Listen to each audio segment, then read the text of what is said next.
లోకాలని నడిపించేవాడు కదా స్వామి నువ్వు, ఏమిటి నిర్ణయం? నేను పెళ్లికి వచ్చానుగా, సూర్యనారాయణమూర్తిని పంపించావుగా నన్ను తీసుకురమ్మని, అప్పుడు వచ్చానుగా. వచ్చినప్పుడు పెళ్లికి డబ్బులు తక్కువ వచ్చాయి అంటే నేను ఇవ్వనా? ఆపాటి ప్రేమ నాకు లేదా? అప్పుడు నన్ను చూసి లక్ష్మి వచ్చావా అని సంతోషంగా పలకరించి ఆ కుబేరుణ్ణి తీసుకుని ఆదివర రామమూర్తి దేవాలయం దగ్గరికి వెళ్ళి పెళ్లికి డబ్బులు లేవు, కొంచెం డబ్బు ఇమ్మని కుబేరుణ్ణి అడిగావా? ఏమిటయా నీ కర్మ? అడగలేదో తెలుసా?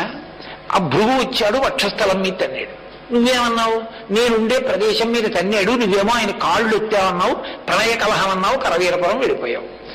నేను ఎప్పుడో ఇచ్చిన మాట నిలబెట్టుకోవడానికి పద్మావతి పరిణయం చేసుకున్నాను.